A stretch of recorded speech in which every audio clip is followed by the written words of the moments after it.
Cole Hargrove hadn't cried since the morning he buried his 6-year-old daughter in frozen ground, with nobody left to hold his hand.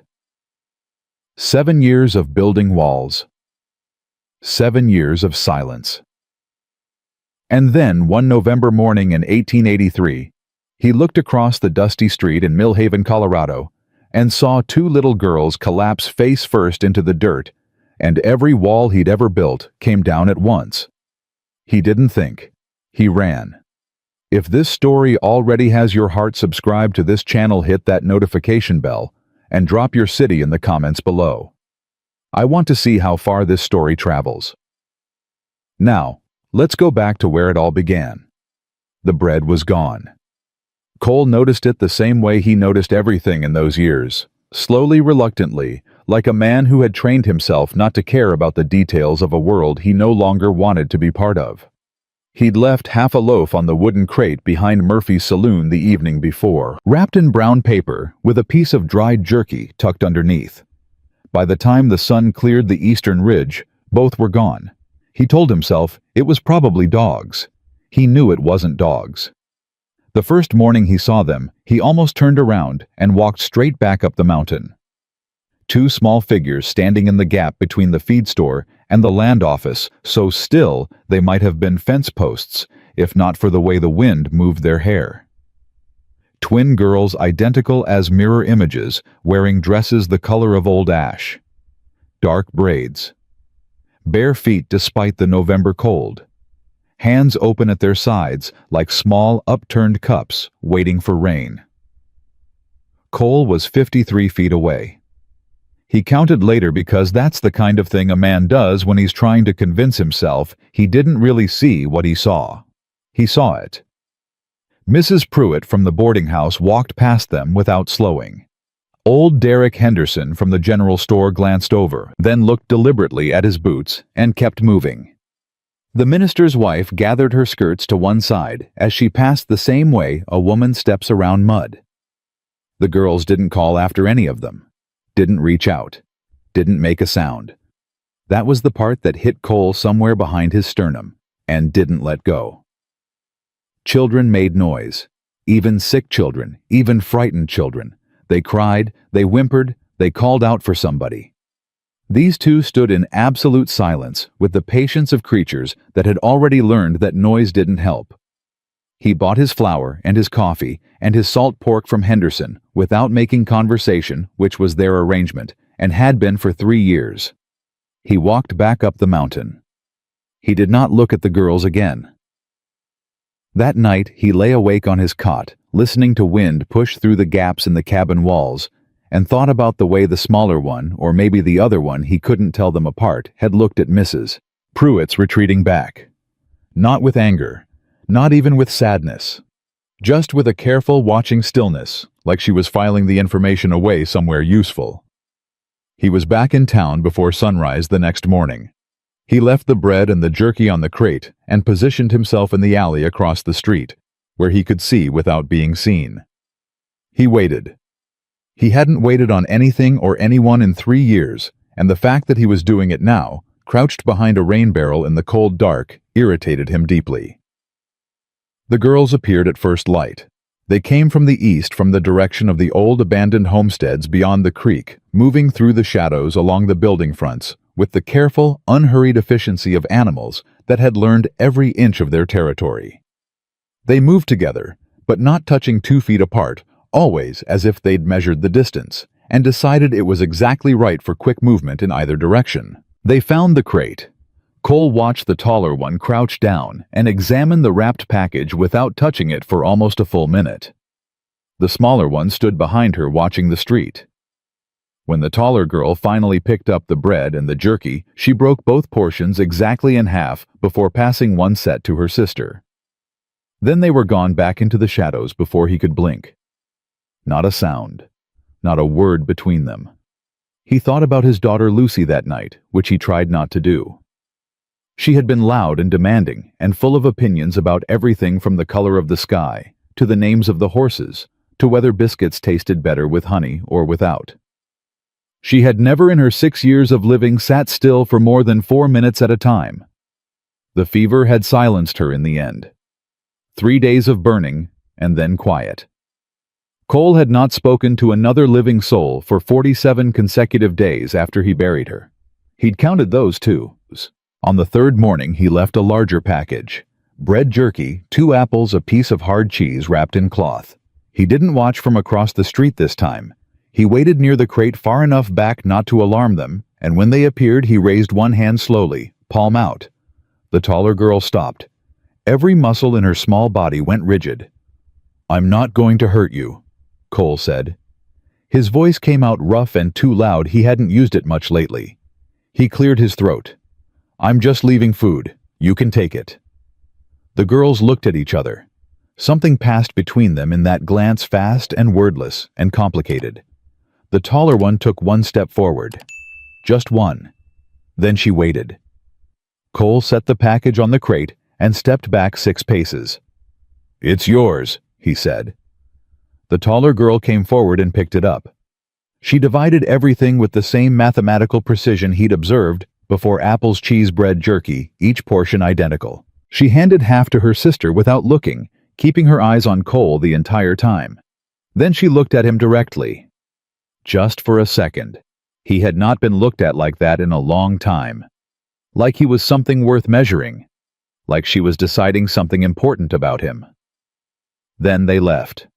Cole stood beside the empty crate and felt something shift in his chest that he didn't have a name for.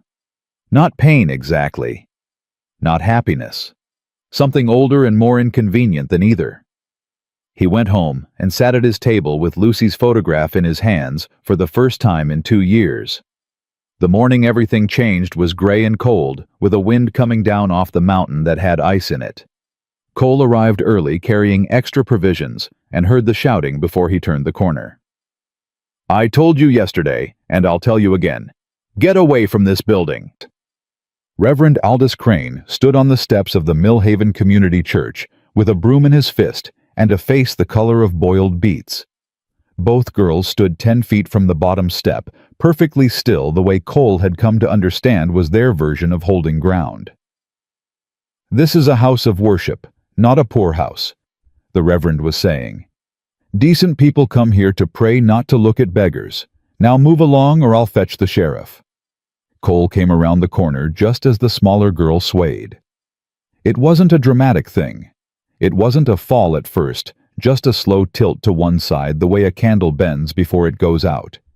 Then her legs folded, and she went down hard onto the frozen ground, and the sound of it, that small terrible thud, stopped Cole's blood cold. The Reverend actually stepped backward. His mouth was open. Townspeople who'd been watching from a safe distance stopped moving. Nobody went to her. Cole was already running. He dropped to his knees beside the girls. The one who'd fallen was breathing. He could see that shallow and too fast, but her face was the color of old tallow. The other girl was crouched over her sister, with both hands pressed to her sister's cheeks, making no sound but staring at Cole with enormous dark eyes. "When did she last eat?" Cole asked. The standing girl said nothing. "Any water today?" "Nothing." "I'm not here to hurt either of you," Cole said, keeping his voice low and even. "But your sister is sick. I need to help her." From behind him, "Someone ought to send for Sheriff Vane." That was Henderson's voice. The girl's eyes went wide at the mention of the sheriff. Not just wide terrified. The kind of terrified that wasn't about getting in trouble. The kind that came from experience. "No," Cole said loudly without turning around. "No, Sheriff. These are hungry children, not criminals." He reached slowly into his pack and pulled out his water canteen and his bread. He set both on the ground between himself and the girl. "For her," he said. "Go ahead." The girl stared at him. Then she picked up the canteen and began carefully dabbing water on her sister's lips. The fallen girl stirred. Her eyelids fluttered. When she opened her eyes and saw Cole's face 6 inches from hers, she gasped and tried to push herself upright. "Easy," Cole said. "You fainted. Stay still a minute." She didn't stay still. She got her arms under her and pushed up, legs shaking, and her sister was immediately there with a hand under her elbow. "You're too weak to walk." Cole said. The This girl story who'd was fainted posted on the looked at her channel The sister. Rusty Saddle. The sister Please do looked not back. repost it in any Then the form. sister picked up the bread and tucked it into a pocket sewn into the inside of her dress. A hidden pocket, Cole noticed well-made and deliberate. She took the canteen too and offered Cole a look that might have been gratitude, or might have been apology. Then she put her arm around her sister's waist and they started moving. "Wait," Cole said, standing. "Where are you going? You need to rest. You need—" They were already gone, moving between the buildings with a speed that made no sense given the condition they were in, disappearing into the alleyway like smoke. Cole stood in the street. The Reverend had gone back inside. The townspeople had drifted on. On the ground where the smaller girl had fallen was a small object half buried in the frost-hard dirt. Cole picked it up. It was a doll, corn husk and twisted cloth no bigger than his hand. The face had been stitched on with careful tiny stitches. Real attention, real care. The hair was braided from unraveled rope, and the dress was made from scraps of fabric that matched, he realized slowly, the color of the girl's own dresses. Someone had made this doll with love. Possibly the girl herself, possibly the only love she had left. Cole turned it over in his palm and felt something in his chest crack open like old timber in a freeze. He put the doll in his jacket pocket. That night, he didn't sleep. He sat at his table with the cornhusk doll and Lucy's photograph and his cold coffee and told himself all the things he'd spent 3 years perfecting. That caring led to loss. That the world was indifferent and the best a man could do was build 4 walls and stay inside them. That these children had survived before he showed up and would survive after he stepped away. He believed none of it. By midnight, he had decided. He would follow them. Not to interfere, just to ensure they had shelter. Just to know they were safe. That was the lie he told himself. It was the kindest lie he'd ever managed. Dawn came with frost and silence. Cole was at the eastern edge of town before first light, positioned behind the abandoned wheelwright's shop with a clear line of sight to the wilderness trail. He had rope provisions, a spyglass from his surveying years, and the cornhusk doll in his pocket. The girls appeared exactly on schedule. He followed at 50 yards, moving through terrain he knew from 7 years of walking these mountains. They were good, better than most grown men he'd tracked with in the old days. They paused constantly to listen. They varied their route in small ways.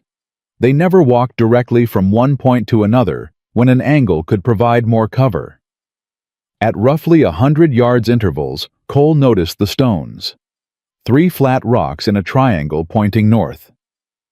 2 stacked stones near a dry stream bed. A single upright stone beside a juniper with a piece of bark stripped from the north-facing side. He crouched beside the stacked stones and studied them. These weren't random. This was a system. A navigation system, built and maintained by someone who understood territory. Smart, Cole thought. Smart and careful and scared enough to need it. The trail led deep into the abandoned mining country beyond the creekland Cole knew from his surveying years as unstable and difficult, the kind of terrain most people avoided because it offered nothing obvious. Flash flood country, rockfall country, exactly the kind of place that appeared worthless on a deed. Exactly the kind of place where 2 children could disappear. He found the first sign of their camp at a ruined miner's cabin, a scatter of small animal bones cleaned and sorted. Rabbit. Prairie hen. A few larger bones he couldn't immediately identify. The work was efficient. Someone had taught these girls to hunt and dress their own food. Someone had invested considerable time and care in keeping them alive. Then he found the boot prints. 3 sets. Adult male, all 3 surrounding the ruined cabin in a pattern that meant search not passage. The prints were maybe a week old, preserved in the sheltered dirt on the cabin's north side. He studied the clearest one heavy man. Expensive boots worn unevenly on the outer heel from a particular kind of walk. Military, maybe? Or law enforcement. Someone else was looking for the girls.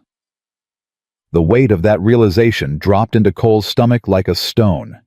He followed the trail another hour until it reached the creek, and there he lost them. The water ran too fast and rocky to hold prints, and the opposite bank showed nothing. He stood at the water's edge reading the brush, and that was when he saw it, a piece of fabric tied to a thorn branch at eye level. Faded gray cloth. Cut cleanly, not torn. Placed there on purpose. He looked and found two more. Each one at eye level, each one positioned to be visible from a different approach to the creek. He turned slowly, reading the pattern. They knew he was following them. These children hadn't just evaded him, they'd mapped his approach and left him a message. Whether the message was warning or something else, he couldn't yet tell. But the sophistication of it turned his blood cold in a way that had nothing to do with the temperature. This was not the behavior of children who were simply lost or orphaned. This was the behavior of children who were being hunted. Cole sat on a fallen log beside the creek and let that settle over him. The corn-husk doll pressed against his ribs through the jacket pocket. Somewhere in these mountains, two small girls were running from someone. Someone with resources, with men with expensive boots, and the knowledge to deploy them in organized search patterns. And whoever was hunting them had not yet given up. He stood. The trail was cold for today, but he'd learned enough. He started back toward town, moving faster than was comfortable, checking behind him more than he liked. The feeling of being watched prickled at the back of his neck, and Cole Hargrove had learned in a long and difficult life to trust that feeling. He was halfway back to Millhaven when he decided to do something he hadn't done in 3 years. He decided to ask questions. The town records office sat above Henderson's general store, in a room that smelled of old paper and cold lamp oil. Patterson, the town clerk, looked up from his ledger with the expression of a man who hadn't expected company. "The Morrison homestead," Cole said without preamble. "Out by Willow Creek, the one that burned." Patterson's face went carefully still.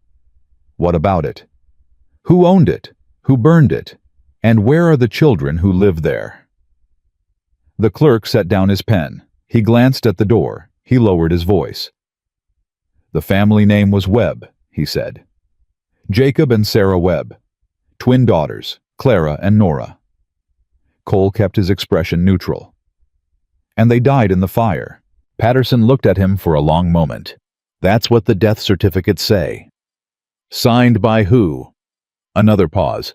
"Dr. Samuel Thorne, who also died as it happens. Fever epidemic. Same winter." "Closed casket. No viewing." Patterson said quietly. "Sheriff Vane said the body was too far gone." Cole looked at the clerk steadily. "A man dies of fever, and they can't have a viewing." Patterson said nothing, but his hands, Cole noticed, were very still on the ledger. The stillness of a man being extremely careful. "The property," Cole said. "Who bought it after the fire?" Patterson opened the ledger to a page marked with a folded slip of paper, like he'd had it ready. "Consortium of investors, represented by a lawyer out of Colorado Springs, name of Prescott Dillard." What did they want with burned-out farmland? "They haven't done a thing with it," Patterson said. "That's the part nobody talks about. They bought it and left it sitting." Cole stood. He put his hat back on. At the door, he stopped. "Patterson, if someone were to ask you whether you'd seen those Webb girls in this town recently, what would you say?" The clerk picked up his pen. He did not look up. "I'd say they died in the fire," he said. "Same as the death certificates say." Cole walked out into the cold Millhaven afternoon with the corn-husk doll in his pocket, and a name, Clara and Nora Webb, finally attached to two faces he hadn't been able to stop thinking about since the moment one of them looked at him like he might possibly be worth trusting. He went home. He built a fire. He ate.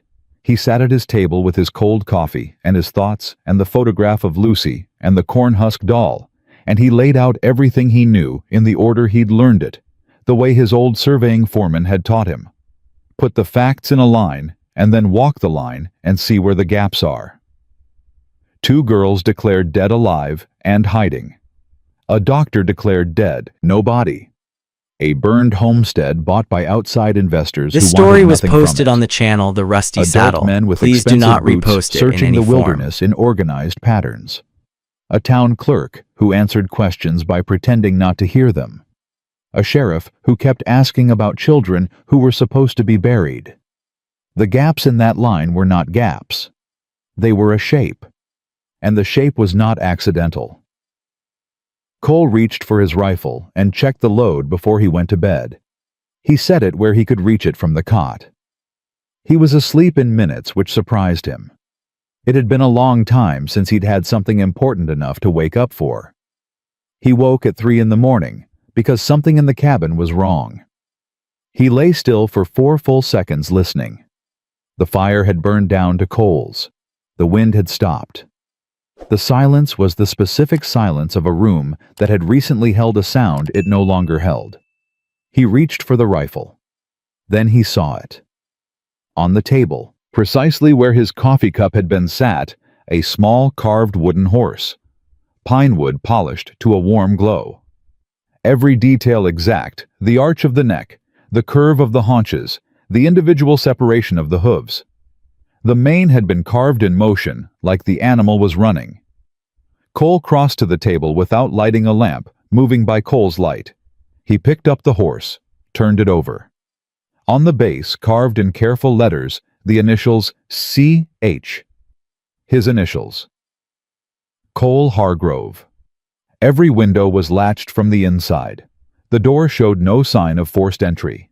His supplies were undisturbed. His rifle had been above the fireplace where he'd left it. Someone had been inside his cabin, left a message, and gotten out without waking him. That was not the skill set of children. He sat down at the table with the carved horse in one hand and the corn-husk doll in the other, and understood with a certainty that settled into his bones and stayed there that he had not found these girls. They had found him. And whoever was with them, whoever had carved this horse with the hands of a craftsman and the patience of a man with something urgent to say, was ready to talk. Cole set the horse on the table beside the doll. "All right," he said aloud to the empty cabin, to the Coles and the dark, and whoever might still be listening in the trees outside. "I'm listening." He didn't go back to sleep.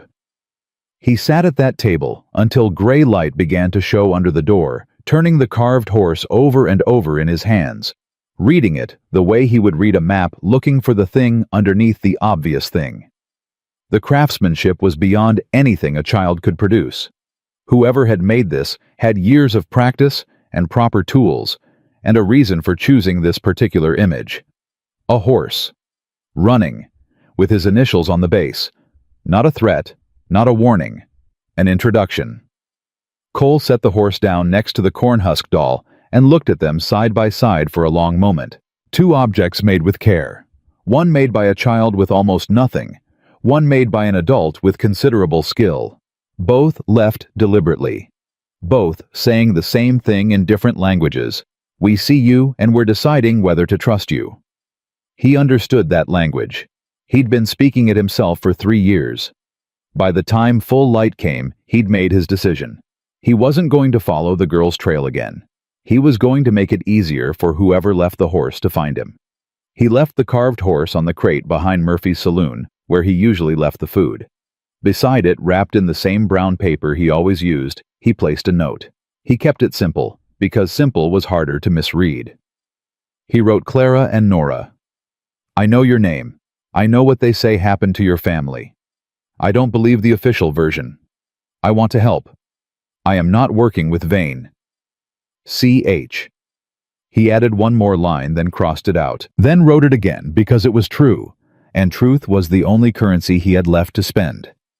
"I lost a child too. I know what it costs to keep going." He folded the paper and tucked it under the horse and walked away without looking back. 2 days passed. The girls didn't appear in town. Cole kept his usual schedule down the mountain at first light provisions from Henderson back up by mid-morning, but he felt the absence of them, the way you feel a tooth that's been pulled. The gap where something was. He checked the crate both mornings. The first morning the horse and the note were untouched. The second morning the horse was gone. The note was gone. In their place was a single flat stone with a small cross scratched into its surface. Cole picked up the stone and stood with it in his palm for a full minute. He didn't know what the cross meant in their system. Safe, or acknowledged, or maybe just, we received it. He was still standing there when Patterson appeared at his elbow, moving with the careful casualness of a man who wanted to look like he'd wandered over by accident. "Mr. Hargrove," Patterson said, not looking at him. "You were asking about the Morrison about the Webb property the other day." "I was." "There's something you ought to know." Patterson kept his eyes on the middle distance toward the far end of the street. "Sheriff Vane has been asking around, specifically asking whether anyone has seen a man matching the description of Dr. Samuel Thorne. Tall, gray at the temples, scar on his left hand from a surgical accident." Cole said nothing. "I mention it," Patterson continued, still not looking at him, "because the description Vane is using matches a man I thought was dead. And because Vane is not asking these questions out of concern for the doctor's well-being." He finally glanced at Cole just briefly. "I mention it for no other reason than that." He walked away before Cole could respond. Cole stood in the street with the scratched stone in his fist and rearranged everything he knew one more time. Dr. Samuel Thorne, alive, being actively hunted by Sheriff Cutter Vane, a man with the authority to deputize searchers to make declarations of death, to sign documents, and to direct considerable resources toward finding a man who was officially already buried. The pieces had a shape now. They'd had a shape for a while. Cole just hadn't let himself look at it directly. He went home. He cleaned his rifle. He checked his supplies. He sat at his table and waited. They came that night. He heard nothing. No footstep, no creak of the door, but something changed in the quality of the silence. And Cole looked up from the table, and they were there. All three of them standing just inside the closed door, as if they'd come through the wall. The girls looked different, cleaner, better fed than he'd last seen them, though still thin in the way of children who had been hungry for a long time and hadn't entirely caught up. Their hair was braided back. They stood straight. They watched him with the careful weighing attention he'd come to associate with them, waiting to see what he'd do with the fact of their presence before they decided what to do with his. The man behind them was tall and gray-templed, with a face that had been handsome once, and was now something harder and more interesting. The kind of face that gets made by sustained fear and sustained determination living side by side for a long time. His left hand, Cole noticed, bore a thin white scar across the palm. For a long moment, nobody spoke.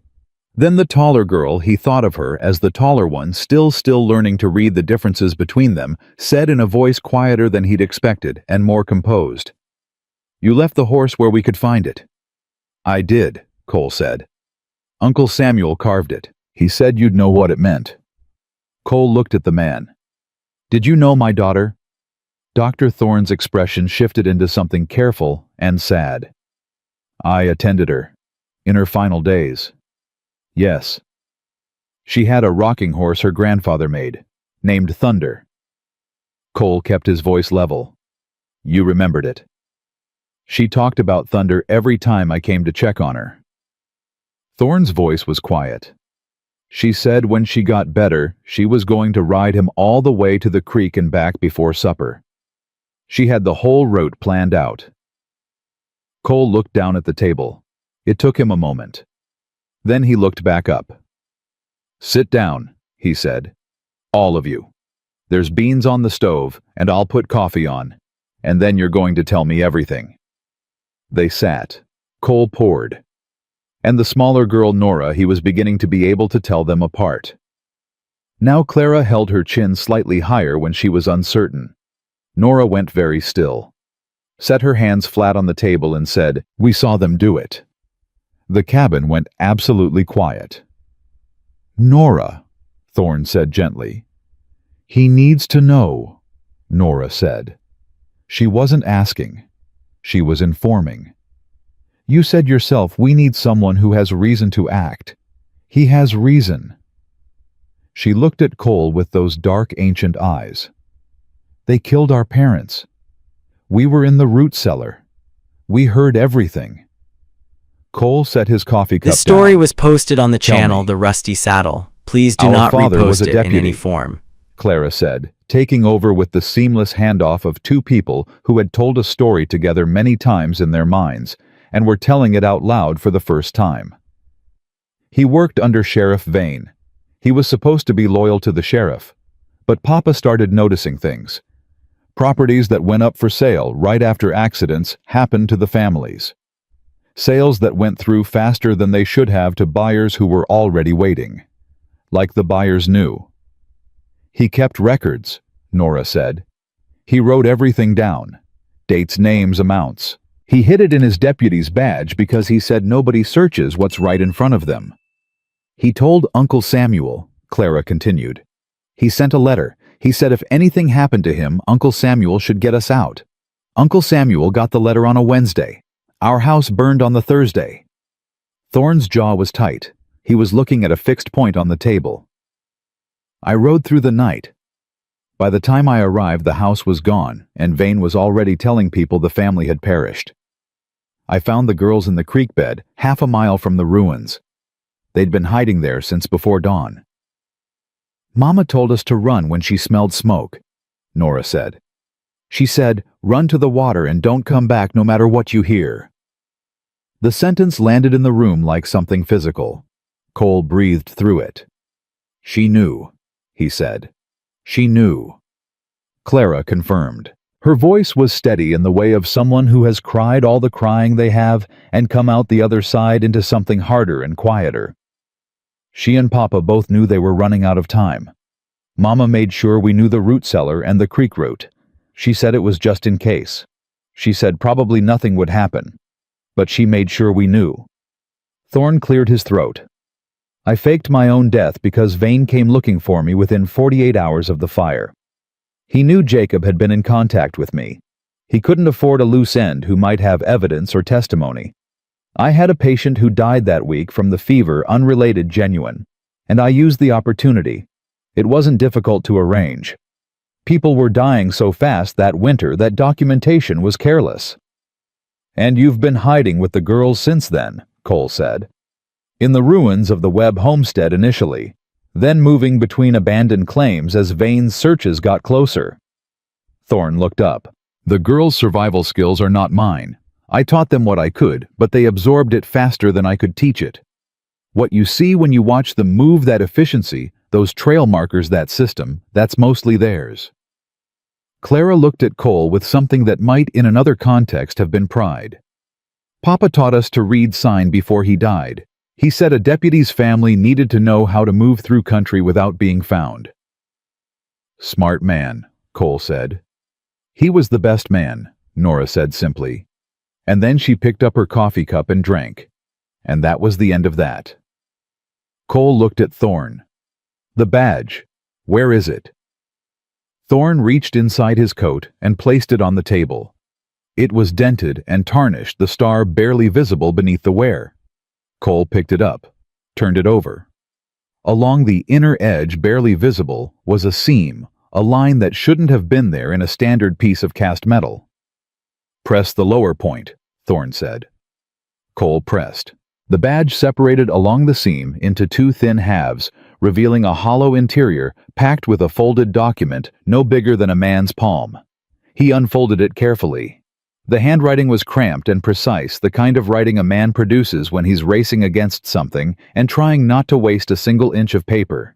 Names, dates, property transfers, payment amounts. Cole read through the list slowly and felt the shape of it expand outward from the room past Millhaven, past the county, reaching into places he hadn't expected. This isn't just Vane, Cole said. No. Thorne agreed. Vane is the local instrument. The operation is larger. There's a lawyer in Colorado Springs, Prescott Dillard, who coordinates the acquisitions. And above him, mining interests with money enough to buy whatever silence they need. Jacob identified at least 20 individuals taking payment. He believed there were twice that many he hadn't been able to document. The territorial judge, Cole said, reading. The postmaster. Which is why we cannot simply walk into a courthouse, Thorne said. And why we cannot send a telegram from any office within 200 miles of Millhaven.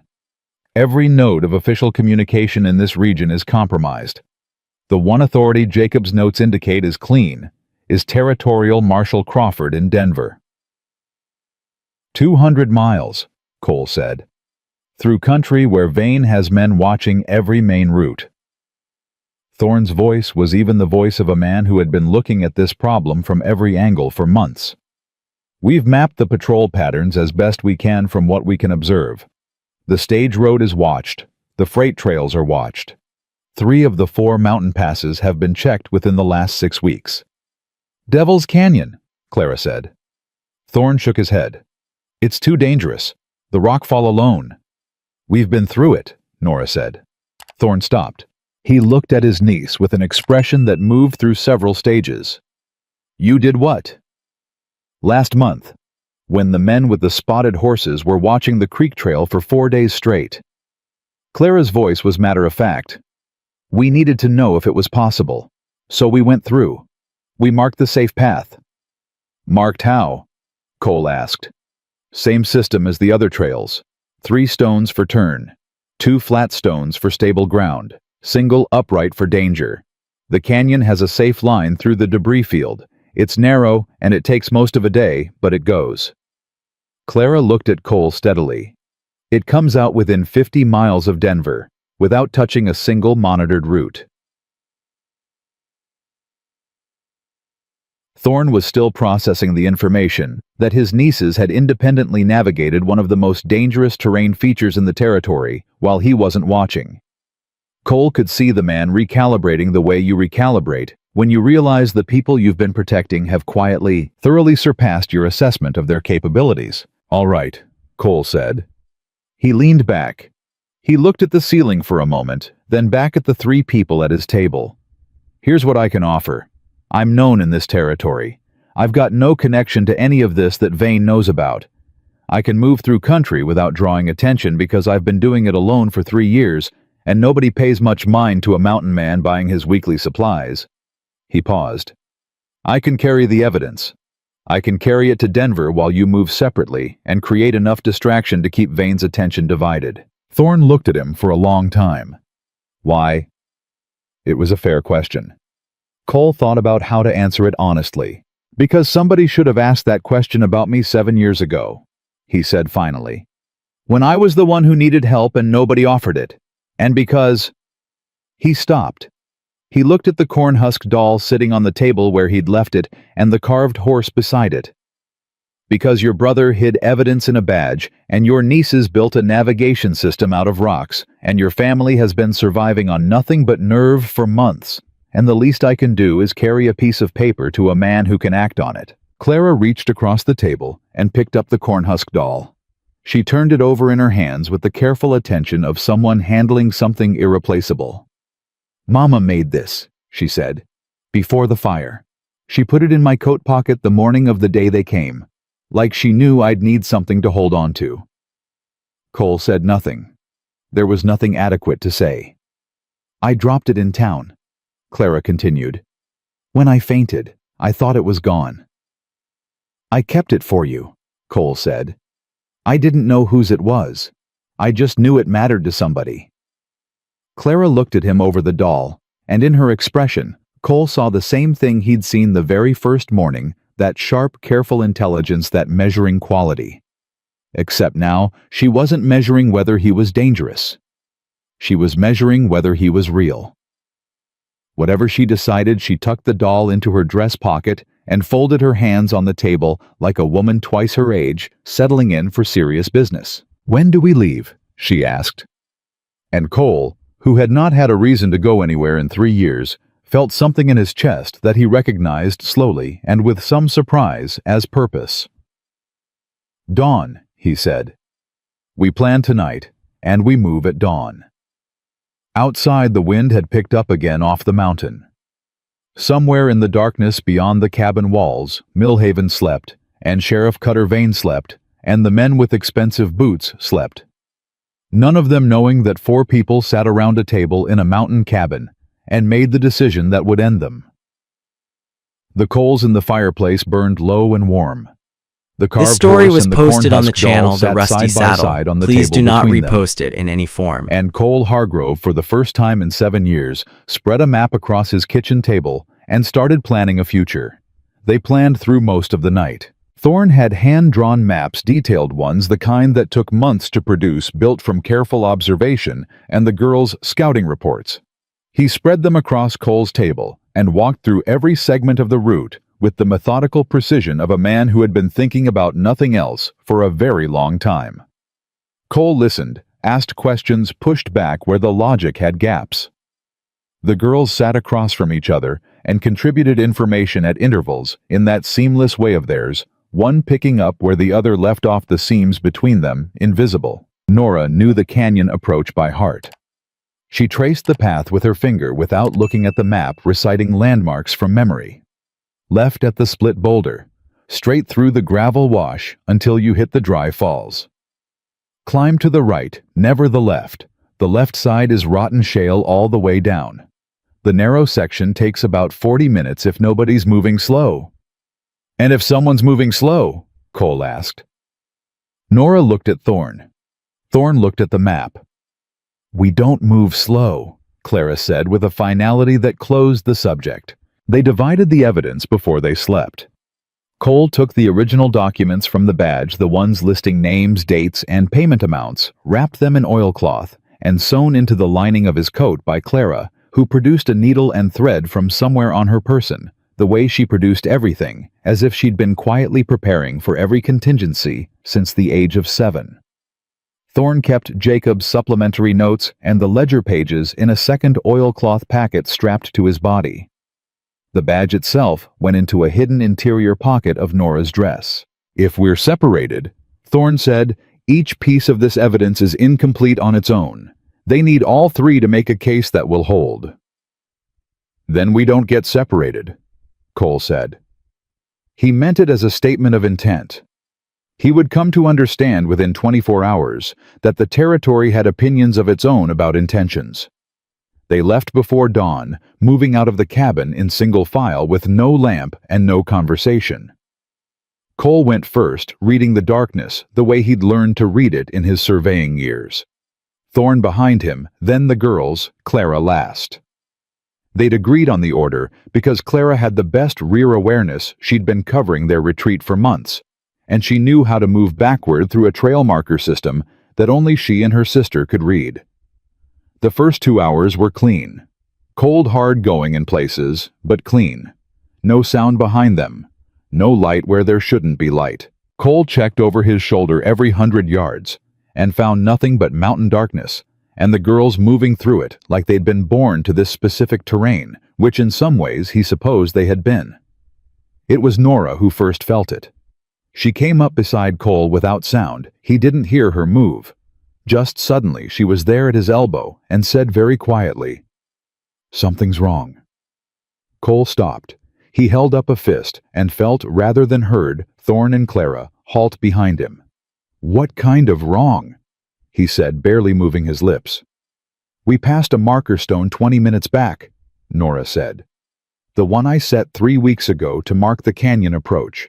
Someone moved it. It's pointing the wrong direction." Cole let that settle. Could it have fallen wind? "I set it against a root," Nora said. "It doesn't fall. And even if it did, it wouldn't land pointing back toward town." She paused. "Someone found our trail system. They've been into this route, and they've been reading our markers. They know which way we came from, and they're using our own signs to track us." Cole turned and looked back at Thorne, who had heard every word. The doctor's face in the pre-dawn dark was carefully controlled, but his jaw was set in a way Cole recognized. The set of a man doing rapid arithmetic on a situation that was worse than he'd planned for. "How far to the canyon entrance?" Cole asked Nora. "Hour and a half at pace." "How many entry points does the canyon have?" 3. Clara said, appearing silently at her sister's other side. "But only one that leads to the safe line through. The other 2, dead end in the debris field." Does anyone else know which entry point leads through? The twins looked at each other. No, Nora said. We never marked it from the outside. We came back out through a different exit and approached from the ridge last time, so the entry wouldn't be visible from the ground. Cole made a decision. We move faster. We get into the canyon before whoever's behind us gets close enough to box us in. Once we're inside on your safe line, they can't follow without knowing the markers, and they can't get ahead of us without going around, which adds half a day. And if they're already ahead of us? Thorne asked. One problem at a time, Cole said. They moved faster. The terrain got rough as they climbed toward the canyon, loose rock underfoot, the trail narrowing between walls that pressed closer the higher they went.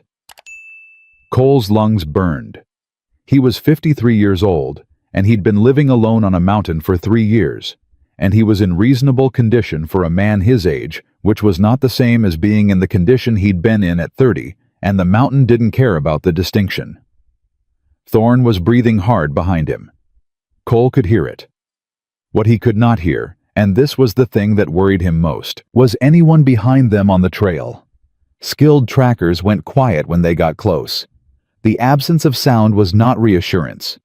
They reached the canyon entrance as the sky began to lighten in the east, that particular shade of deep gray that came 20 minutes before the actual dawn, when shapes started to have edges again. Clara went ahead to read the entry markers and came back in under 3 minutes. Safe line is clear, she said. Nobody's been inside. Yet, Nora added. Yet, Clara agreed. They went in. The canyon swallowed them. The walls rose on both sides, and the debris field that filled the lower canyon floor, the avalanche remnants from 2 winters past, created a maze that was genuinely disorienting even in good light. Cole understood immediately why no one used this route. It was not impassable, but it required absolute attention at every step. One wrong reading of the terrain, and you were committed to a path that ended at a drop or a wall of unstable rock that would come down on you if you breathed on it wrong. Nora led. Clara covered the rear. Cole and Thorne moved in the middle, which Cole appreciated for practical reasons. If anyone was going to stumble on uncertain ground better, it'd be the 2 largest people where the most experienced set of eyes were in front and behind. They were 40 minutes in when they heard the voices below. Not close, maybe 300 yards back and below the canyon entrance where the trail approached from the south. At least 3 men not bothering to be quiet. Which meant either they didn't know exactly where their quarry was, or they didn't care about being heard, which was its own kind of information. Nora stopped, turned back, made a gesture. Cole had learned to read voices, multiple behind us, not immediate. Cole nodded, kept moving. They made the narrow section, the 40-minute passage Nora had described, and Cole understood now why she'd said nobody moved slow through it. There was simply no room. The walls were close enough that his shoulders nearly brushed both sides simultaneously, and the footing was a constant negotiation between loose debris and the occasional solid anchor point. He moved carefully, deliberately, the way he'd been moving through difficult country his whole adult life. He was 3/4 through the narrow section when he heard it. A sharp whistle from somewhere above them, followed by an answering whistle from a direction he couldn't immediately place. The echoes in the canyon made it difficult to locate precisely, but the implications were clear enough. They had coordination above the canyon rim. They're on the rim, Cole said quietly without stopping. How many? Thorne asked from directly behind him. At least 2. Could be more. Do they have a line of sight into the canyon? Not in this section. The walls overhang. Cole moved through the last few yards of the narrows and came out onto the more open debris field on the far side. But the section ahead opens up. If anyone's positioned on the east rim, they'll be able to see us crossing the gravel flat. Clara came out of the narrows behind Thorne. She didn't say anything, just moved up beside Cole and looked at the terrain ahead with the focused attention of someone running calculations. There's a route along the base of the north wall, she said. It's slower, but it stays under the overhang almost the whole way across the flat. We never used it before because we didn't need to avoid eyes above us. Show me, Cole said. They moved along the north wall slower than Cole wanted, faster than was entirely comfortable. The overhang was real cover. Nothing above them had a clean angle on their position, but it added 30 minutes to the crossing, and 30 minutes was time they didn't have to spare. It was when they were 2/3 across the flat that they heard Vane's voice. It came from below and behind from inside the canyon, not from the rim, which meant he'd come through the entrance while they were in the narrows. He must have found the entry point faster than Cole had calculated, or had someone who knew it already. Doctor. Vane's voice was strong and unhurried, the voice of a man who This believed story he was was in posted control on the of channel The situation. Rusty Saddle. Please It do echoed not off the repost it canyon in any walls in a form. way that made it seem to come from everywhere simultaneously. I know you're in there.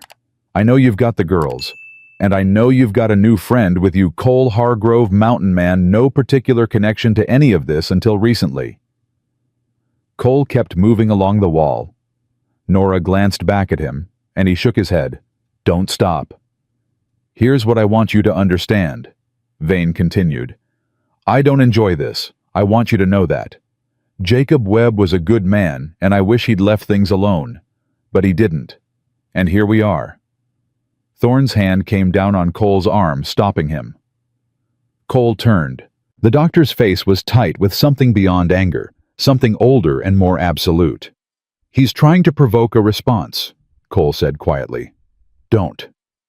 I know what he's doing, Thorne said. He held Cole's gaze for a moment, then nodded. They kept moving. The girls are witnesses, Vane called. I understand that's the problem. But there are solutions to that problem that don't involve anyone else getting hurt. The evidence Jacob hid, bring it to me, and we walk away. All of us. You have my word as a law officer. Nora made a sound beside Cole that was not quite a word. It was a sound of pure contempt, produced without slowing her pace by a single step, and it was the most adult sound Cole had heard in a long time. They reached the far side of the flat, and the terrain shifted upward the climb toward the canyon's upper exit, which would put them onto the ridge above and beyond Vane's current position. Clara had taken point now, moving with confidence through a route she clearly knew by feel. Cole was 10 feet from the beginning of the climb when the second voice came. Not from below this time. From above. From the rim directly overhead. Sheriff? The voice from the rim was calm and businesslike. They're at the north wall, coming up to the exit. Cole looked up. A man's silhouette was visible against the brightening sky on the rim looking down, far enough that a rifle shot would be possible. Not easy in this light on this terrain, but possible. He heard Thorne pull in a breath. Don't run, Cole said very quietly to all three of them. Running makes it easier. They stood still. Well. Vane said, his voice closer now, maybe 150 yards inside the canyon entrance, and moving forward. Here we are. Silence. Then Clara spoke. She turned slightly so her voice would carry down into the canyon, and she spoke with the flat, carrying clarity of someone who had decided that if this was the moment, she was going to meet it standing up. My father was Jacob Webb, she said, deputy of Millhaven. He hid evidence of your crimes in his badge because he knew you were going to murder him, and he wanted to make sure it survived. It has survived. Multiple copies of it have survived in multiple locations, and whether or not you find us today, that evidence will reach Territorial Marshal Crawford in Denver, because we made sure of it before we ever walked into this canyon. Cole looked at her. So did Thorne. Neither of them had known about multiple copies or multiple locations, because there were no multiple copies or multiple locations. Cole had been with them since the night before, and he'd watched Thorne divide the evidence into exactly 2 packets. But Vane didn't know that. The silence from below stretched for 5 seconds. 10. She's bluffing, came a voice Cole didn't recognize, one of Vane's deputies, from the sound of it. Is she? Vane said, and for the first time, Cole heard something in the sheriff's voice that hadn't been there before. A creak of uncertainty. A small but real structural flaw in his confidence.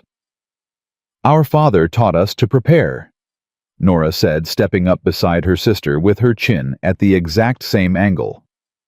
He said the most dangerous thing an honest man can do is trust that one piece of evidence will be enough. He said always make sure the truth has more than one road to travel. Another silence. Move to the exit, Thorne said quietly from behind Cole with the authority of a man who had made a decision. Now while he's thinking. They moved. The climb was steep and Cole's thighs burned with it, but he didn't slow. Thorne was right behind him. The girls moved with a fluid efficiency that made Cole think of water finding its level. They didn't climb so much as flow upward, finding handholds and footholds with an instinct that was beyond training. From behind and below, Vane's voice came again. Don't let them reach the rim. The man on the rim above shifted. Cole could hear the scrape of boots on rock, and then something else happened. From the rim, from several points along its edge, simultaneously came a sound that Cole recognized after a half-second delay. Falling rock. Not the random clatter of dislodged debris, the deliberate coordinated percussion of rocks that had been placed and were being released. It came in waves, one cascade, then another, then a third from a different angle, and from below. From Vane's position came shouting and the sound of men moving fast in the wrong direction. Cole reached the rim and came over the edge and found himself facing three boys. The oldest, maybe 16. The youngest, closer to 12. Each of them flushed and breathing hard, and grinning with the particular satisfaction of young people who have just done something significant. Behind Cole, Thorne came over the edge, then Nora, then Clara. Clara looked at the oldest boy and said, I told you the east position was better. You were right, he said, without any particular surprise, the way you agree with someone whose judgment you've learned to trust. Who are these? Cole asked. The Anderson brothers, Nora said, already moving along the rim toward the descent route on the far side. They lost their homestead to Dillard's consortium 8 months ago. Their father figured out what happened before Vane's men came for him. He got the boys out first. Cole looked at the three boys. The oldest one met his eyes directly with the same quality he'd come to recognize in Clara and Nora, the look of a young person who has been through something that removed the optional parts of their character and left only what was essential. Much obliged, Cole said. Our father is on that list, the boy said. The evidence you're carrying, his name is in there.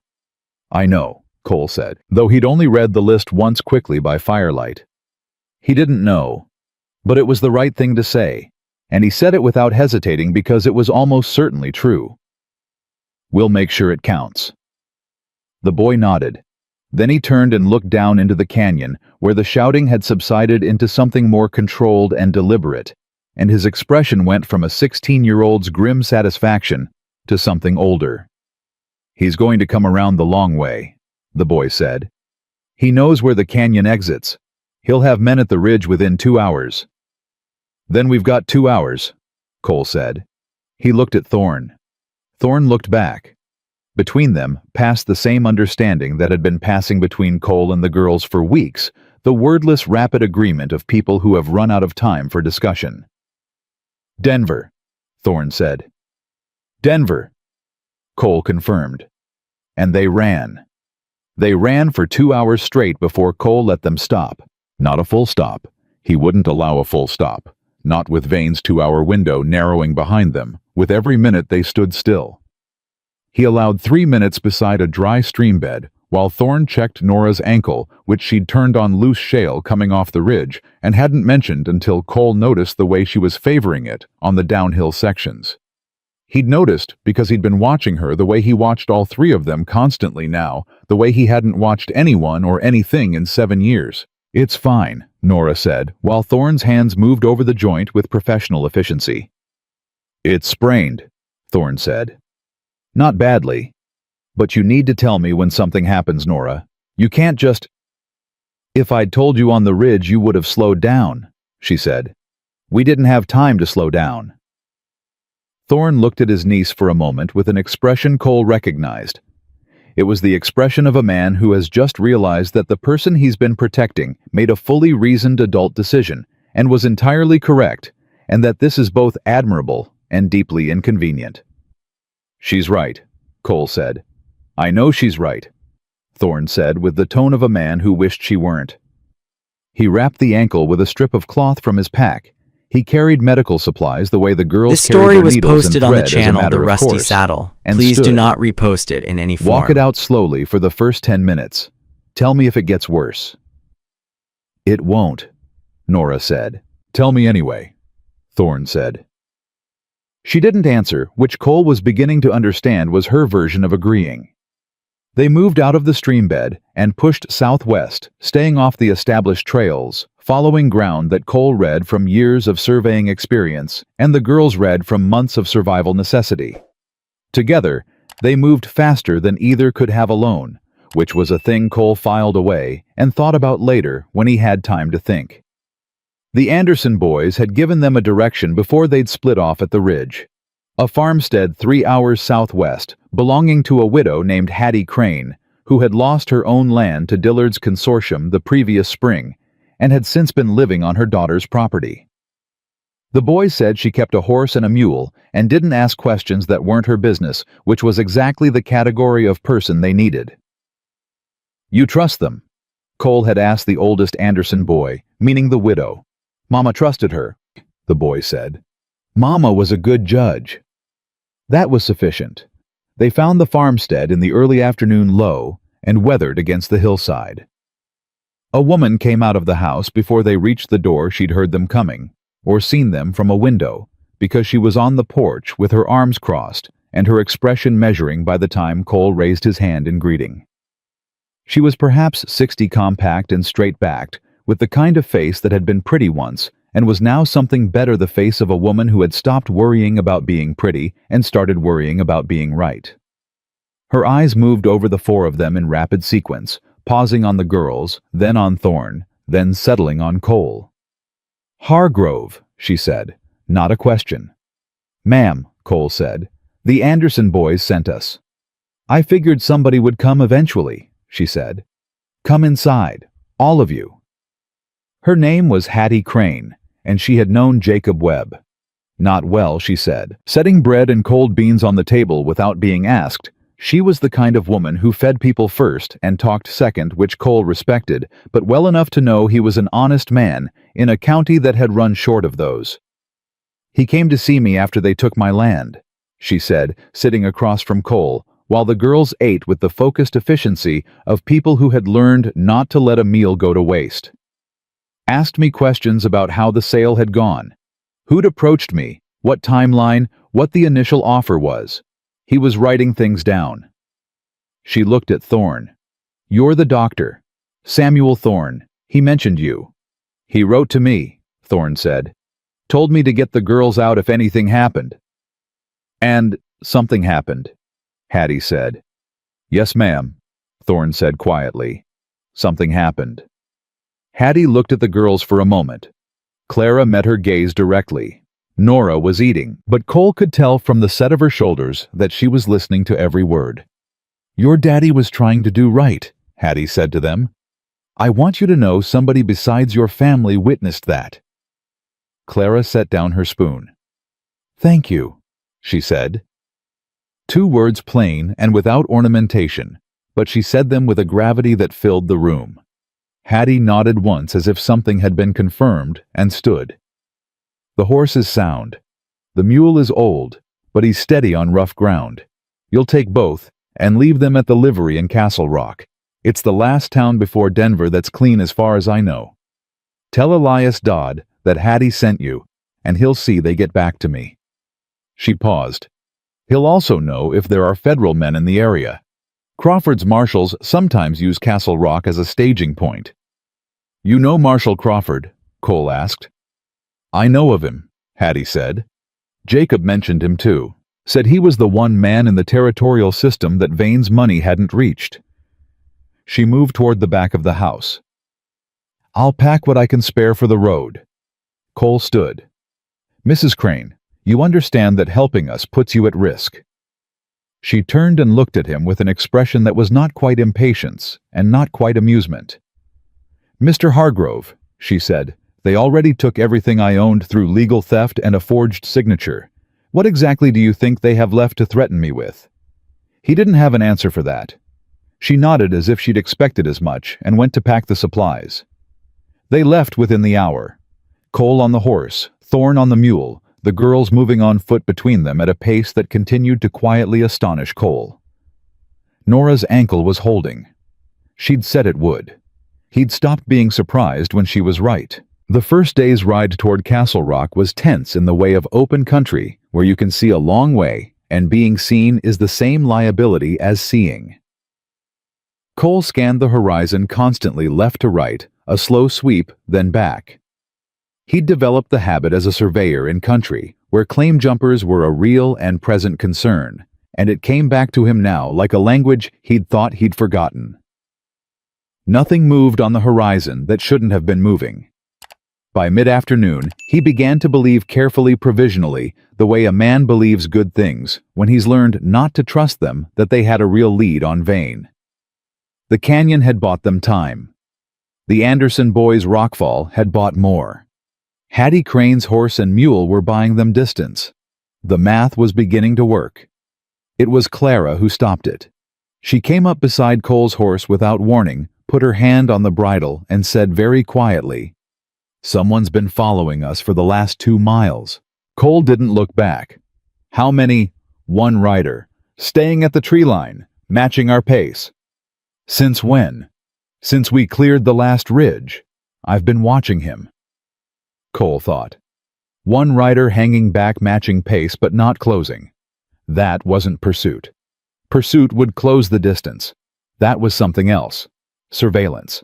Someone tracking their position to report it, rather than to intercept directly. "Thorne," Cole said. Thorne brought the mule alongside. "We've got a tail," Cole said. "Single rider tree line at our 2 o'clock. I want to know if he's Vane's or someone else's." Thorne turned his head slowly, the way you turn when you don't want to appear to be looking. A moment passed. "I can't make out enough from here." "I can," Nora said. She was shielding her eyes against the afternoon sun, in the way of someone pretending to scan the horizon generally. "He's wearing a gray coat. Vane's deputies wear brown." "Then he's not a deputy," Cole said. "Or he's not one of the deputies we've seen," Clara said. "Dillard's men operate separately from Vane's. They don't wear any consistent uniform." Cole weighed that. "Keep moving," he said. "Same pace. Don't look at him. When we reach that stand of cottonwoods ahead, I'm going to drop back and come around through the trees. You continue straight." "And if it goes wrong?" Thorne asked. "Then you continue straight anyway, and you don't stop until Castle Rock," Cole said. "And you trust the girls to get you there, because they'll get you there." He looked at Clara when he said it. She looked back with that measuring quality, which had by now become, without him quite noticing when the shift happened, something he associated with being genuinely seen, being assessed by someone whose assessment meant something. "We'll get him there," she said. Cole dropped back as they reached the cottonwoods, slipping off the horse and handing the reins to Nora in a single motion that he'd planned in his head for the last quarter mile. He moved into the trees, quickly doubling back along the tree line in the direction of the figure he'd been tracking through his peripheral awareness since Clara told him where to look. The rider in the gray coat was sitting still, watching the open ground where the group had been. He hadn't noticed the shift in their number yet. Cole came up behind him through the trees, moving the way he'd moved through mountain country for years, weight on the outside of each foot testing, before committing no unnecessary sound. He was 10 feet away when he stepped on a branch. The rider turned. Cole had his hand on his rifle, but he didn't raise it.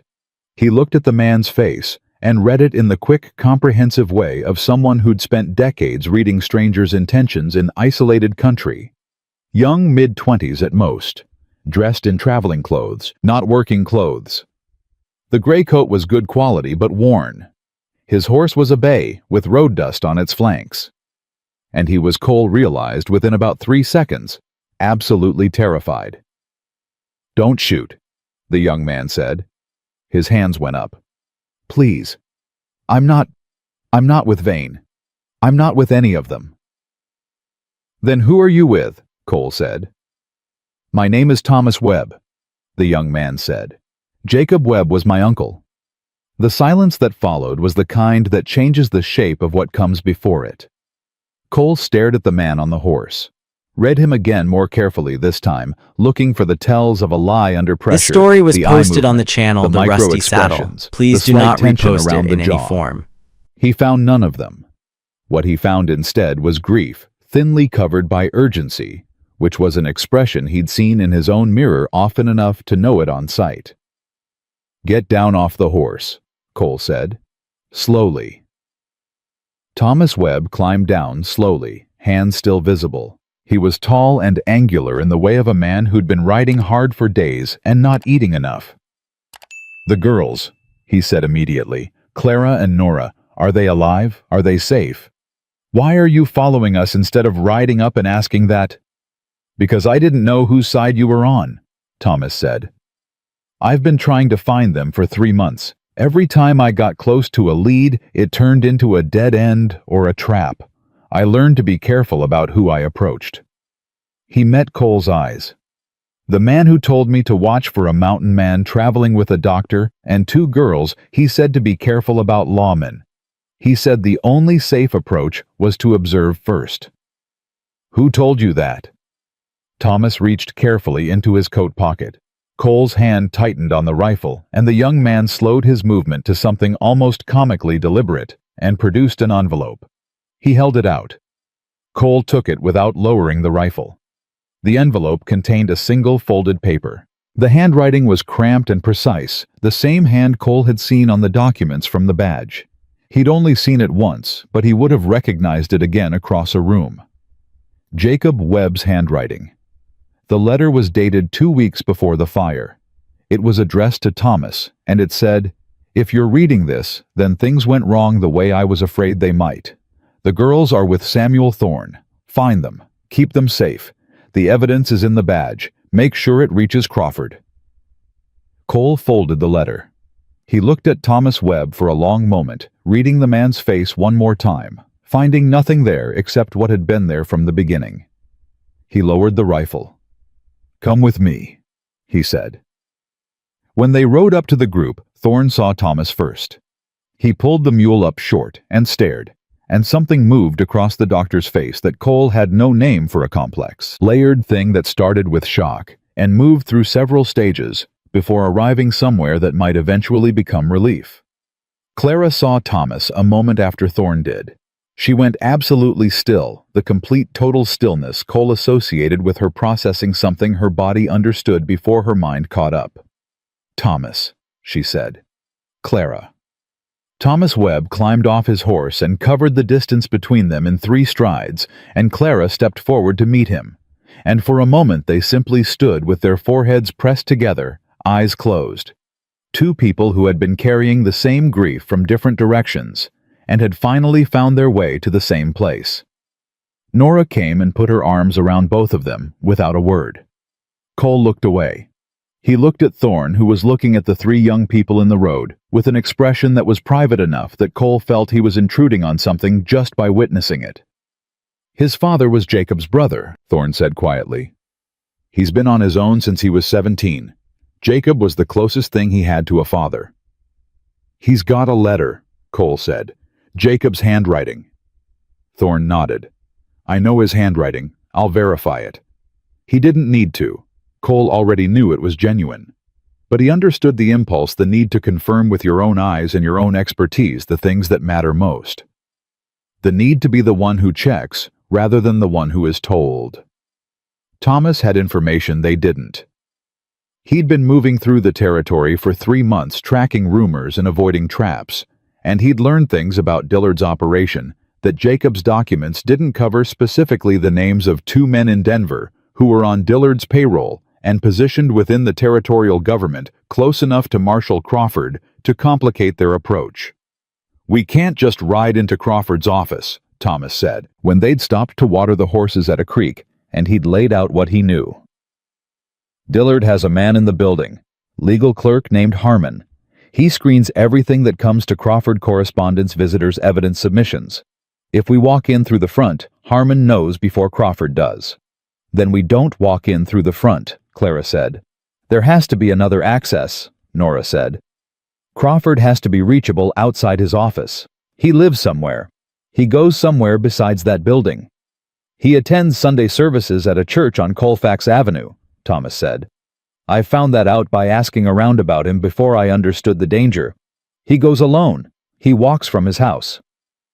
When's the last Sunday before we reach Denver? Cole asked. They looked at each other, counting. 4 days from now, Thorne said. Then we have 4 days to cover 40 miles and position ourselves to reach a man on his way to church on a Sunday morning, Cole said. Without being intercepted, without alerting Harmon, and without Vane catching up to us from behind. The odds were the kind of odds that Cole, 3 months ago, would have considered insane. The kind of odds he would have dismissed from the safety of his cabin without a second thought, because he hadn't had anything worth risking on insane odds. He looked at the 4 people around him, the doctor who'd sacrificed everything to keep 2 children alive, the girls who'd built a survival system out of rocks and rope and intelligence and sheer refusal to give up, and the young man who'd ridden alone through hostile country for 3 months because his uncle's letter told him to. He looked at all of them and felt something he recognized from before, from the part of his life he'd locked away 7 years ago when the ground froze hard enough to bury his daughter in. Purpose. The particular kind that didn't come from deciding to do something. The kind that came from finding out you were already doing it, had been doing it all along, and the only question left was whether you had the nerve to see it through. We move at first light, Cole said. And we don't stop until we're standing on a Denver street watching a federal marshal walk to church. Nobody argued. Nobody had to. The creek ran cold beside them in the late afternoon quiet. Somewhere behind them, Vane was coming. Somewhere ahead of them, a Sunday morning waited. And the 4 days between now and then were just ground to be covered the way all ground was covered, one step at a time, together without looking back at what it had cost to get this far. Cole tightened the horse's girth and swung up into the saddle. Let's go, he said. They rode through the night once and rested twice, never for more than 2 hours at a stretch, taking turns sleeping in the saddle, the way Cole had learned to do in his surveying years, when the work demanded more hours than the sun provided. The girls didn't complain.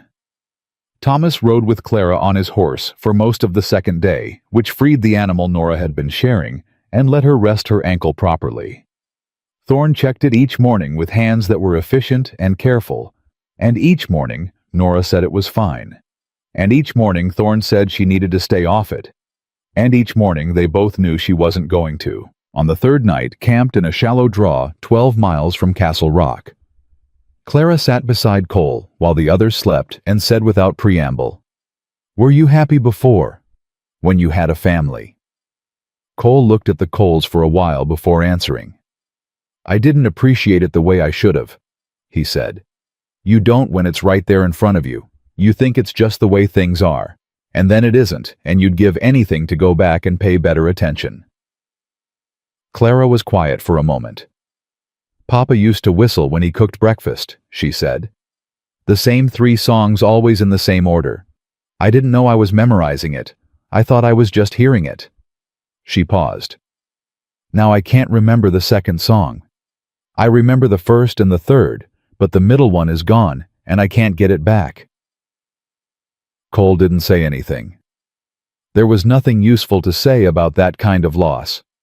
He'd lost things the same way: the exact sound of Lucy's laugh, the specific weight of her when she fell asleep in his arms, the details that slipped away before you knew you needed to hold them. "You'll remember other things," he said finally. "Things you don't even know you're keeping right now." Clara looked at him. In the coal light, her face was serious and young and very old. Simultaneously, the same combination that had stopped him cold that first morning in Mill Haven. "Is that true?" "It's true," he said. "I lost my daughter 7 years ago, and I still find things I didn't know I kept. Little pieces of her I didn't know I was carrying. He paused. They're not enough. They're never going to be enough. But they're there. She was quiet for a long time after that. Then she said, I'm glad you followed us. I'm glad you left me a horse to find, he said. She almost smiled. He was getting better at reading the almost smiles, the slight shift at the corner of her mouth, the fraction of a degree that her chin lifted. Clara smiled the way she did everything. This story with was precision posted on and the channel intention. The Rusty And Saddle. almost Please do not smiles were their repost own it in any category form. of communication. He'd started counting them the way he'd once counted his days of silence. The opposite kind of counting. They reached Castle Rock the following morning. Elias Dodd at the livery was a thick, unhurried man of about 60 who looked at them all for a long moment when they rode in, looked at the horse and the mule and said, Hattie sent you, before Cole could say it himself. Word travels, he said when Cole raised an eyebrow. The right kind of word through the right kind of people. He took the animal's reins. There are 2 federal marshals in town. Arrived yesterday. They're not Crawford's office, they're out of the Kansas district passing through on a separate matter. He looked at Cole steadily. I mention it for no particular reason. Cole absorbed that. Any of Vane's men been through? 3 riders came through 2 days ago, asking questions about a group matching your description. Dodd led the horse toward the stable without looking back. I told them I hadn't seen anything of the sort, which was true at the time. He paused at the stable door. I'd suggest you move on before it stops being true. They bought provisions, rested the horses for 4 hours. Dodd was clear that resting them was not optional, regardless of their timeline. And Thomas came back from a careful circuit of the town's main street with the information that the 2 federal marshals from Kansas were staying at the town's single hotel, and that one of them was currently sitting on the hotel porch reading a newspaper with the relaxed posture of a man who had nowhere urgent to be. We talked to them, Clara said immediately. They're not Crawford's men, Thorne said. We don't know their relationship to the Colorado territorial system. We don't know who they talk to. They're federal, Clara said. Dillard's money is territorial. It doesn't reach Kansas jurisdiction. We don't know that. We know Jacob's notes don't list any federal names outside Colorado, Nora said from where she was re-wrapping her ankle against the wall. Every name on that list is Colorado territorial government or local county. He was thorough. If there were federal connections, he would have found them. Thorne looked at Cole. Cole thought about it honestly, which meant he thought about what Jacob Webb would have done, a man careful enough to hide evidence in a badge and write contingency letters to family members who had still in the end trusted his instincts about people enough to act. We talked to them, Cole said. The marshal on the porch was named Aldridge, and he was, as Dodd had implied, a man with time on his hands, waiting for a different piece of business to resolve itself. He listened to Cole for 4 minutes without interrupting, then held up one hand. Stop there, Aldridge said. He looked past Cole to where Thorne and the girls and Thomas were standing at a careful distance, visible but not close enough to be threatening. He looked at them the way Hattie Crane had looked at them, the rapid sequence, the pausing on the girls, the settling. The evidence, he said. You have it on your person. 3 sets, Cole said. 2 on us. 1 en route to Crawford through a separate channel. The separate channel was still a fiction, Clara's bluff in the canyon, which they'd agreed to maintain because a lie that had already worked once was worth keeping alive. The 3rd set, Aldridge said without inflection.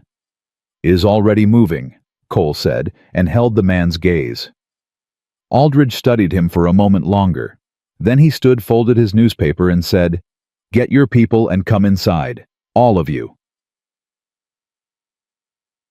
They spent 2 hours in the back room of the hotel with Aldridge and his partner, a quieter man named Reeves, who took notes with the focused, rapid efficiency of someone trained to capture everything in real time. Cole laid out the complete structure of the conspiracy. Vane Dillard, the consortium, the names in Jacob's documents, the property transfers, the manufactured deaths. Thorne provided the medical and procedural details, the forged death certificates, the closed casket burials, the systematic exploitation of the fever epidemic as cover. Thomas provided what he knew about Dillard's Denver operation and the two names inside the territorial government building. Clara laid the badge on the table and opened it herself, pressing the lower point the way Thorne had shown Cole in the cabin, and extracted the documents with steady hands. Aldridge read through them without speaking. His expression moved through several stages.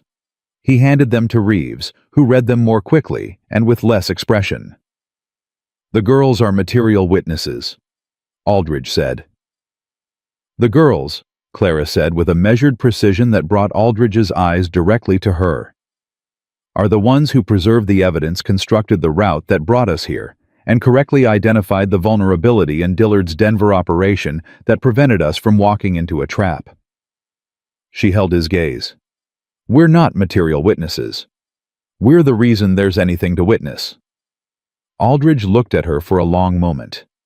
Something in his expression shifted. Not softened exactly, but recalibrated. "Noted," he said. "Miss Webb." Reeves was already writing. They sent a telegraph to Crawford from Castle Rock. Aldridge sent it from the federal office, which bypassed the civilian telegraph system entirely, and therefore bypassed Harmon the clerk Dillard had positioned to screen Crawford's incoming communications. The reply came in 40 minutes. Crawford was sending men.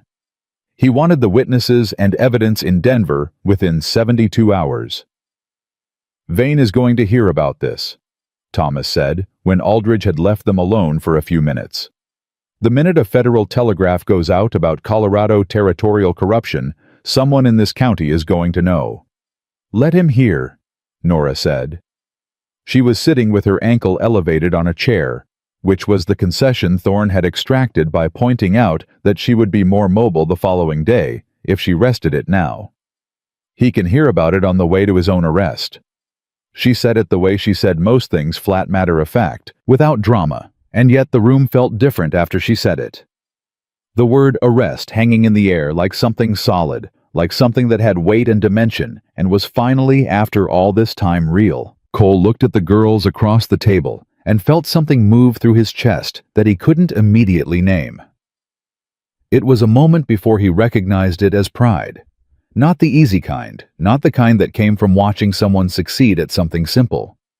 The hard kind, the kind that came from watching people do what they were not supposed to be able to do under conditions that would have broken most adults, and do it with a grace and a clarity that made you understand you'd been wrong about what human beings were capable of. He'd been wrong about a lot of things he was finding. He was beginning to think that was all right. They rode into Denver on a Tuesday morning with two of Aldridge's men as escort, arriving through the city's western approach in the thin winter sunlight that turned everything gold and hard-edged, the way Denver light did in November. The city was bigger than Cole remembered from his last visit years ago, before everything that had happened to make him stop visiting cities. Crawford's men met them at the edge of the city. 4 federal marshals, uniformed and official, who took custody of the evidence packages with the careful formality of people who understood what they were handling. Cole watched Jacob Webb's documents pass into federal hands and felt the transfer of it, the shift in weight, not physical, but real, from the people who had been carrying this thing to the institution that could act on it. Clara watched it too. Her face was still, but Cole was close enough to see her hands. She had them pressed flat against her thighs, and the knuckles were white, and then, as the last document passed across, they slowly relaxed. Finger by finger, like something she'd been holding for a very long time had finally been set down. Nora reached over and took her sister's hand.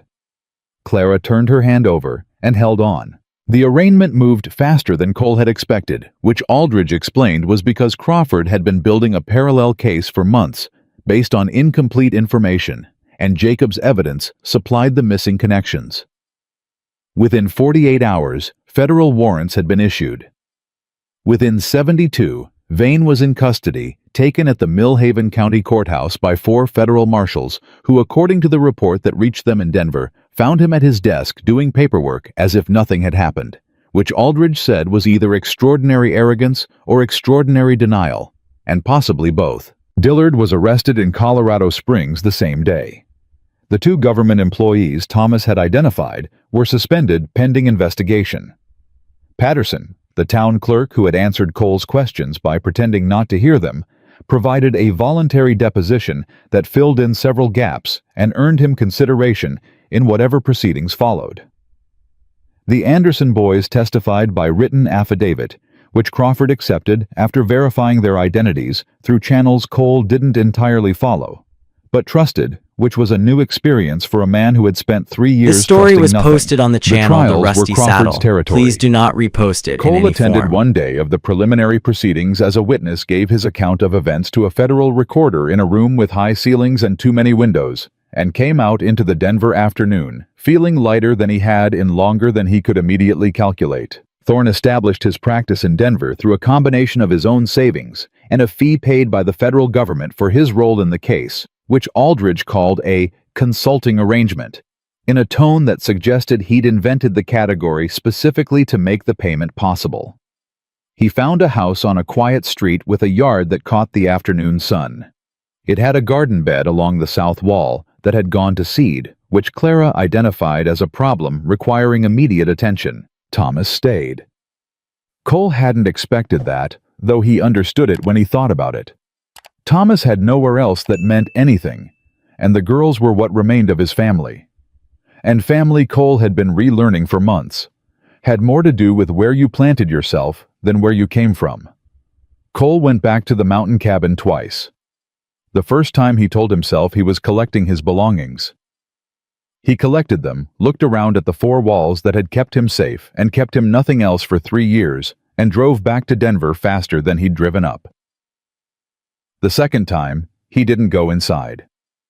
He stood in front of the door for about 30 seconds, and then he turned around and went back down the mountain road, and he didn't go again. He found a room in Denver first, then a small house 3 streets from Thorne's, which the girls informed him was too far, and was corrected to 1 street from Thorne's within the month. His surveying credentials, which he'd let go fallow for 3 years, turned out to be still valid, and still in demand, in a city growing faster than its infrastructure, and he had work within 2 weeks of arriving. He had not expected work to feel like something. He had thought it would feel like filling time. Instead, it felt like being useful, which was different, and the difference mattered. Winter moved into early spring. The trials proceeded. The property restoration process that Crawford initiated through the federal courts was slower and more complicated than anyone had hoped, but faster than the attorneys had predicted, and homesteads began returning to their rightful owners or to the legal heirs of owners who had been killed, including the Anderson family, whose land was formally restored in February, at a proceeding where the oldest Anderson boy shook Crawford's hand with a dignity that made the gallery go quiet. On a Saturday morning in March, Cole arrived at Thorne's house to find the garden bed along the south wall in active use. Clara was on her knees in the turned earth, pressing seedlings into holes with the same mathematical precision she applied to everything, checking the spacing with a small stick she'd marked at measured intervals. Nora was reading on the porch steps with her ankle crossed over her knee, the same ankle long since healed that she'd refused to mention while it was sprained on the shale slope of Devil's Canyon. Thomas was inside. Cole could hear him talking to Thorne through the open window. Something about the Morrison deed, about whether the family name could be formally restored to the land title, even if the land itself was not recoverable. A legal question that Thomas had apparently taken upon himself to research, which surprised no one who had spent more than a week around Thomas Webb. Clara looked up when Cole came through the gate. "The roses need to go in last," she said without preamble, which was the Webb family conversational style, and one Cole had stopped finding abrupt approximately 6 weeks into knowing them. "I'll take your word for it," Cole said. "They need deep roots before the summer heat," she said, pressing another seedling into place with careful, sure hands. "Uncle Samuel says roses are the hardest thing to grow, but the most worth it if you get them established right." She sat back on her heels and looked at the row she'd planted. "He says most people give up on them before the roots take." "Sounds like he's talking about more than roses," Cole said. Clara looked up at him with those measuring dark eyes, and this time the almost smile was close enough to an actual smile that he counted it. "He usually is," she said. Nora looked up from her book on the porch steps. "Are you going to stand there, or are you going to help?" Cole hung his hat on the gatepost. He rolled up his sleeves. He crossed the yard and crouched down beside Clara in the turned earth of the garden bed, and she handed him a seedling without being asked. And he pressed it into the soil with the same care she'd shown, because the things that mattered were worth doing carefully, and he was relearning that one small action at a time. Thorne appeared in the doorway with a coffee cup in each hand, looked at the two of them in the garden, and said nothing, just stood there with an expression that was private and full, and that Cole, had he been looking, would have recognized as a version of the same thing he'd been feeling since November. The particular piece of a man who has lived long enough to see the right thing happen. The morning sun came over the roofline and fell warm across the garden. Somewhere on the next street, children were playing their voices clear and ordinary in the spring air. The city went about its business around them. A church bell marked the hour from somewhere near the center of town, its sound traveling across the rooftops with the patience of things built to last. Cole pressed the last rose seedling into the earth and packed the soil around it with both hands firm and deliberate, the way you secured a thing you intended to keep. He had followed two hungry girls through a dying town into the wilderness, through a canyon that could have killed them all, across 200 miles of hostile country, into the hands of justice, and out the other side. And what he had found at the end of all that distance was not what he'd left behind 7 years ago on a frozen hillside. It was something he hadn't known to look for. Something built from shared danger and shared grief and the specific unbreakable trust that grows between people who have staked their lives on each other and found the wager sound. He had followed two girls who needed help and discovered that he was the one who had been found. The roses went into the ground that morning with their roots deep in good Denver soil, tended by hands that had carried evidence through canyons and outwitted corrupt lawmen and built navigation systems from nothing but stones and intelligence and will.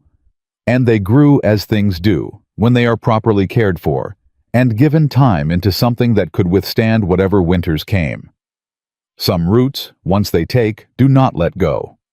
And neither Cole Hargrove had finally learned did the right kind of family.